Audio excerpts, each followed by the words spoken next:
Do you own a photography business, but you're struggling to bring leads in? Do you need to fill your calendars? Do you need to bring money in fast? If so, today's video, I am going to go through 15 different types of sessions that we advertise that help bring bookings in every single day in our business. My name is Mark Bailey and I own a photography studio that I've had for over 15 years. If you're interested in the business side, the sales side, and the marketing side of photography, then this channel is definitely for you. So give us a like and a subscribe, as after this video, I will be going through each and every single one in a lot more detail. So you can choose which one's best for you, watch that video and go out there and make it happen. So in our studio, we tend to focus on newborn photography and also children's photography. Now, there's other aspects that we do focus on that do bring in extra work with us.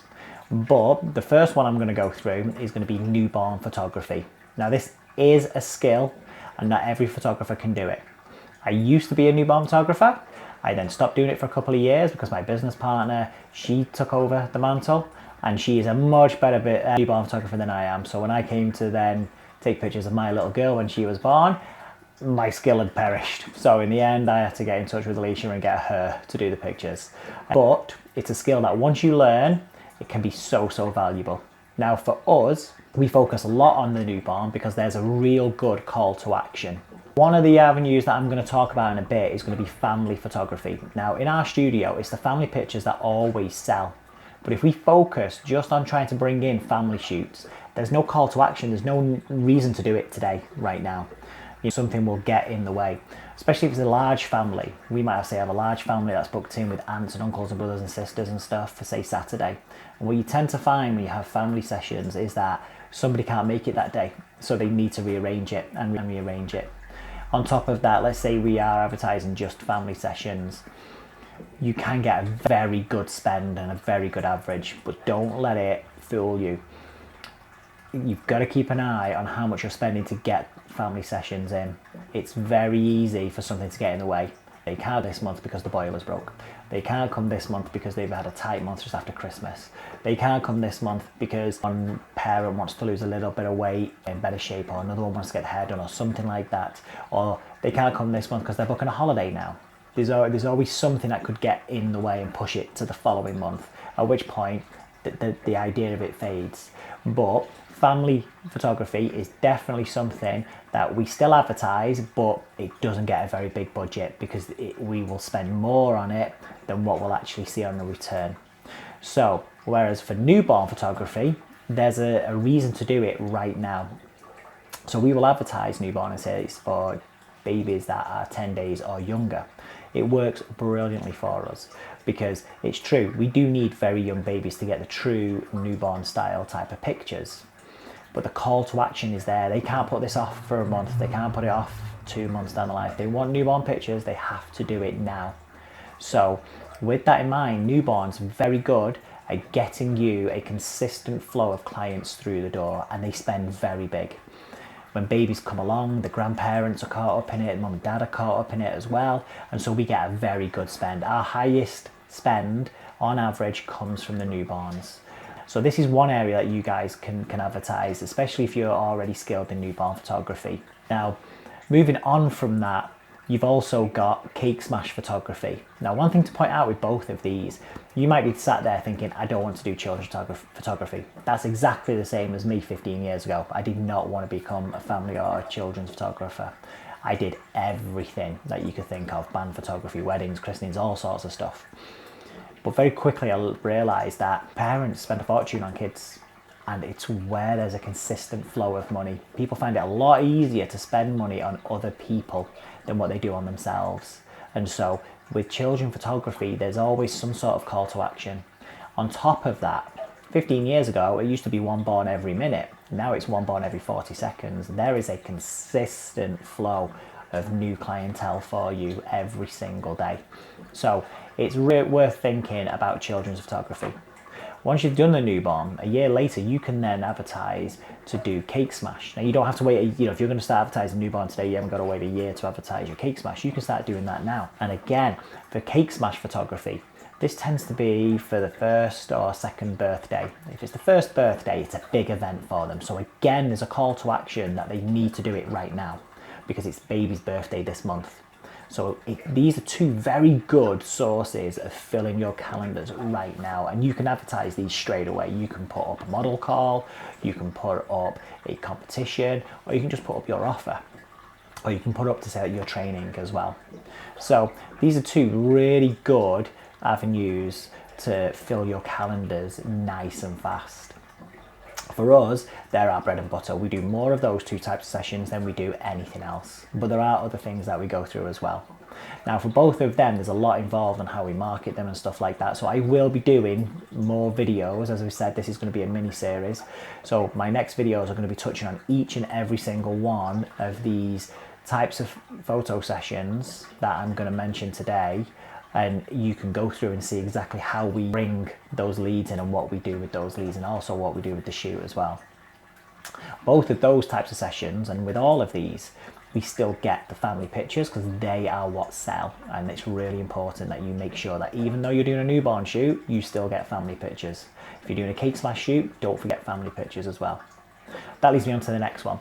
So pet photography. You have people out there that will spend a fortune just on their pets. And so it's a market that you can also tap into. Now, you've got to be aware of what type of pet is coming into the type of pictures you're going to take. Dogs are so easy to photograph. They're brilliant, such characters, and they will do anything for a treat. So you can get them to sit and look and pose and do what you need to. We've done cats are a nightmare. Cats don't want to sit there and pose. Cats want to go around into your prop area and have a look underneath there. They want to go underneath the sofa. They want to come and see what's going on in the camera. They just want to go wherever they want to go, which is never where you want them to be. We've done all sorts in our studio: cats, tree frogs, parrots, snakes, guinea pigs, everything. But you can make an awful lot of money. So again, there's another avenue that you could start to go and photograph. Now, if you haven't done any of these, keep in mind, do a training session. Offer something out for them. Now, I've got videos on, if you go and have a look, about bringing in clients for training sessions and what's best to offer them so that you can still generate a very good sale from your training session and the client leaves nice and happy as well. Another one that we could do is a Watch Me Grow program. Now, I have made hundreds of thousands of pounds from Watch Me Grow programs. They work so well. A Watch Me Grow program brings somebody in when babies are around about 8 to 12 weeks old. They have a photo shoot with you, and again, get the family pictures. They then get a second session when baby's about 6, 7, 8 months old. When baby's sitting up, we call them sitter sessions. And then you would do a third session when baby's around about 1 year old. And what the client will get is something off you, maybe a little folio, or for us, we offer a frame which comes with 3 pictures, one from the first session, one from the second session, one from the third session. And it's just a really nice keepsake and momentum for the client to get. Now, you can put whatever price tag you want on this frame or folio that they get it for free in our studio. But it gives us 3 points of trying to get a sale all the way through. There are some hiccups that you can have with that, and I'll do a full video on the Watch Me Grow program, and it works so well for your clients, and it can bring an awful lot of people in for you. So I also mentioned sitter sessions. You'll get some people who miss the newborn stage and they miss the Watch Me Grow program stage, but they still want pictures. I've got one of my very close friends who him and his missus were never interested in newborn pictures or when they were really young. They wanted to wait till the babies could sit up so they could get a bit of interaction, a bit of personality and things like that. So a sitter session works really well. They're so easy to shoot, and at that stage the babies are sitting up, they interact with you, they're nice big smiles, they're really good fun. They're one of our most favourite shoots for our photographers in our studio. So if you've never done a sitter session, it's definitely worth thinking of something like that. Again, if it's the first type of session that the client's done, they tend to spend very big with you as well, which is great. What else have we got? So I've got a lot of photographer friends who also do boudoir photography. Now, this is a very big market that a lot of people don't tend to think about. Now, it's not sleazy photography or anything like that. It can be done very tastefully, and this can be done in your studio, it can be done at home, it can be done at the client's house as well. For us, what we tend to do is we will have a makeup artist, and a makeup artist will cost you maybe £100 for the day. So you don't just want one client coming in for that. So it's always good if you're doing boudoir to do it almost like an event, so that you have the makeup artist for the day, and you might have, say, 4 or 5 clients coming in that day. So you get your money's worth from the makeup artist, and then it also gives you 4 or 5 chances to get a nice good amount of return from that. Very different market that you'd be marketing to with that one, and so there's a little bit more involved on how you market that one, and you need to make sure that you get your messaging right with it, because you don't want people thinking it's something that it's not. Okay. So another one that we have a list in front of me, just here. We do event photography. Now, not events as in going to the event. We call it an event in our studio. So fairies is a fairy event. We'll do this once every 4 months. Now, we have a nice big fairy kit. You can actually rent these. So with the fairy kit, we set up a nice big woodland scene, if you like.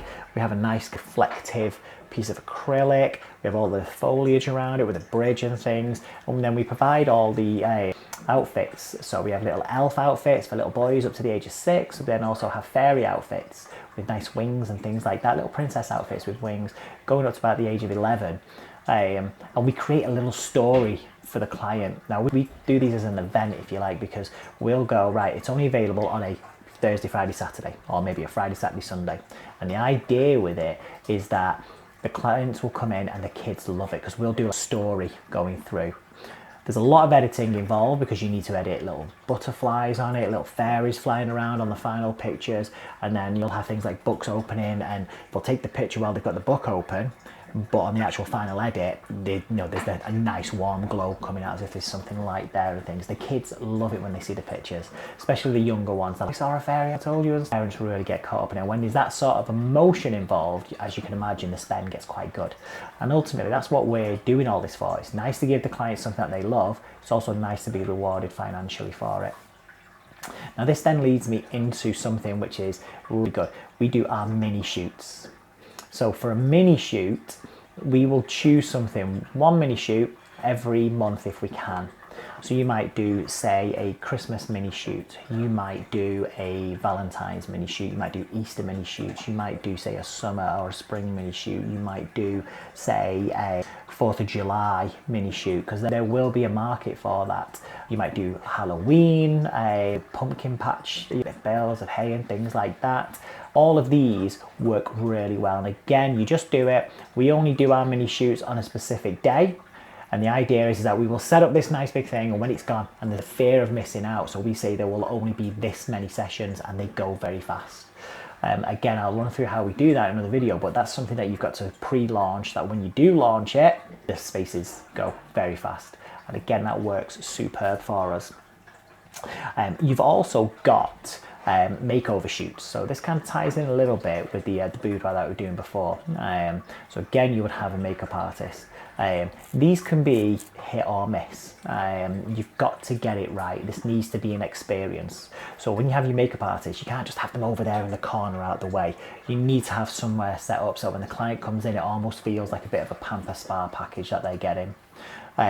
You've also got to make sure you do it on the right times. What we used to find was that if we ever did these on a Friday and a Saturday, you would get people coming in to get hair and makeup done, and then they'd be off out in town afterwards, and they've used us for that experience, and so the sales quite low.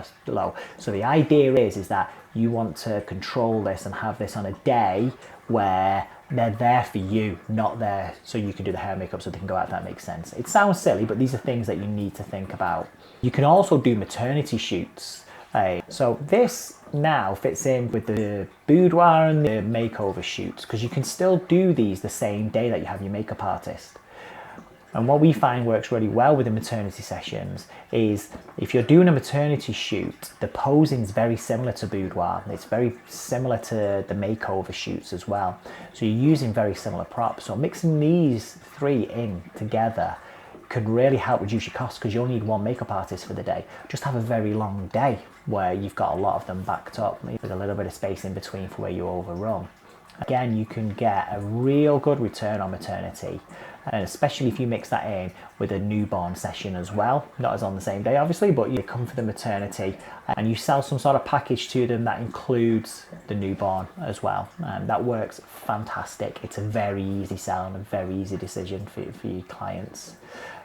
Now, moving on from that, you can also do a glow-up shoot. So these are very popular in America at the moment. And for us, we're only testing the water with them.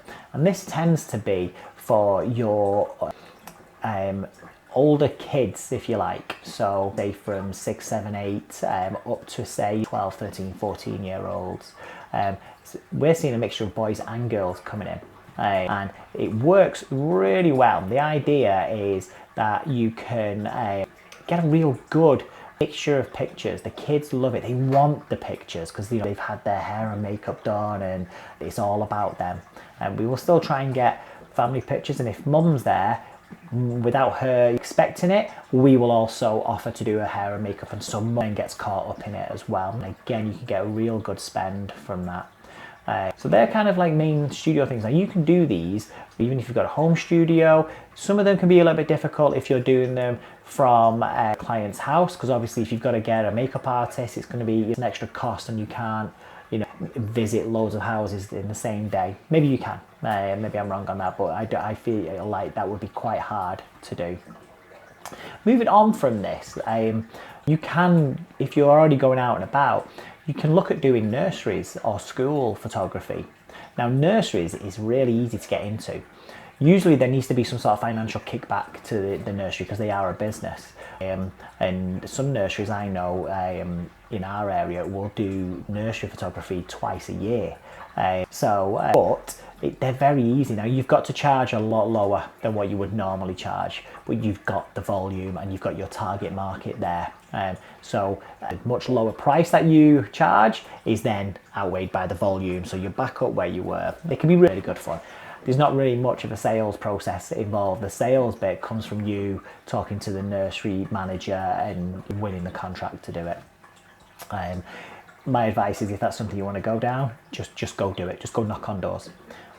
School photography, again, it's exactly the same, but bigger numbers.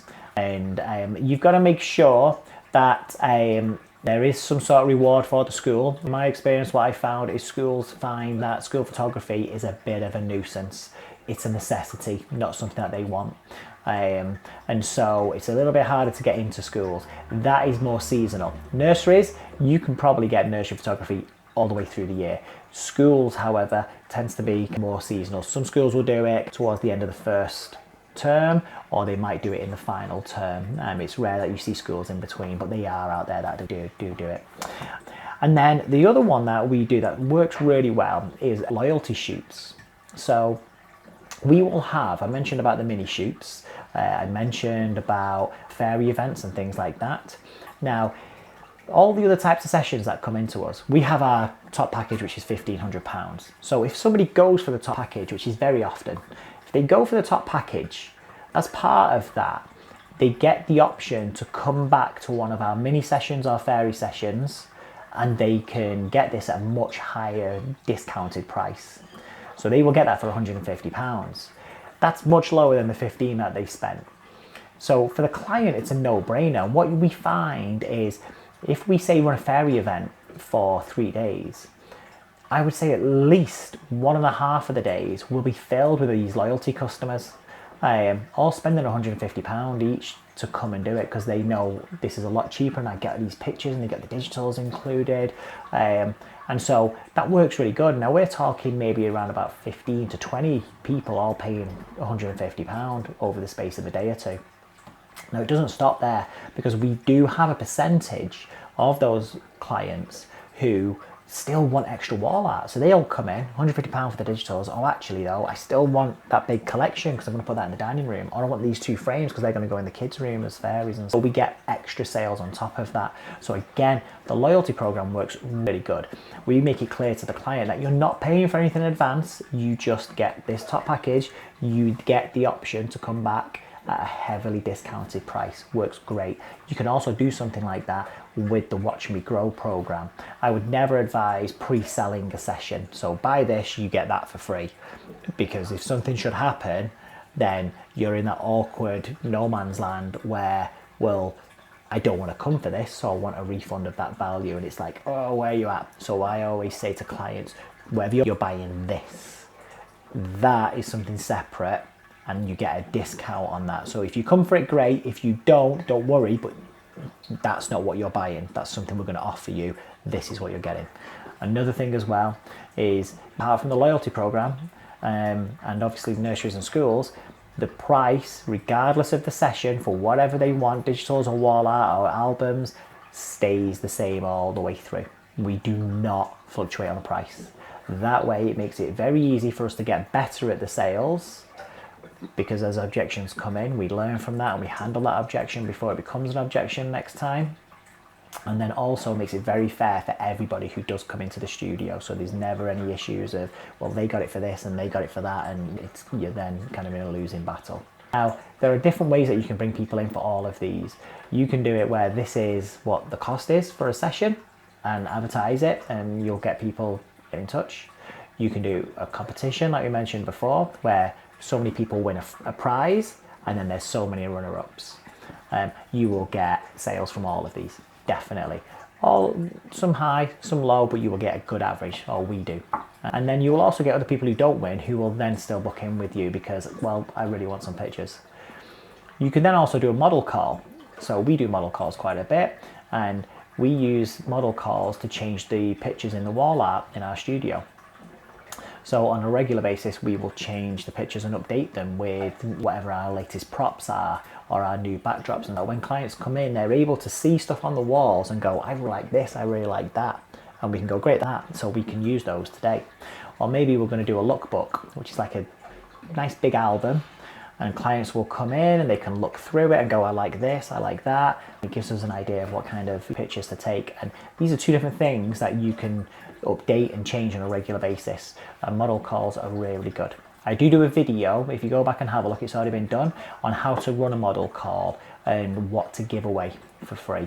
Because ultimately, if you get that right and do the gift certificate rather than actual physical product away for free, you can get a much higher spend from your client, a very good spend.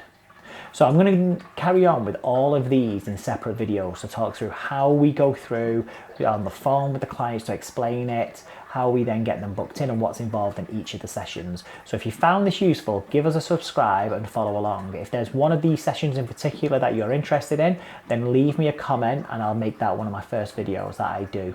But I hope that's been useful for everybody. Thank you very much for staying along, and I hope everybody has a good day. Take care. Bye.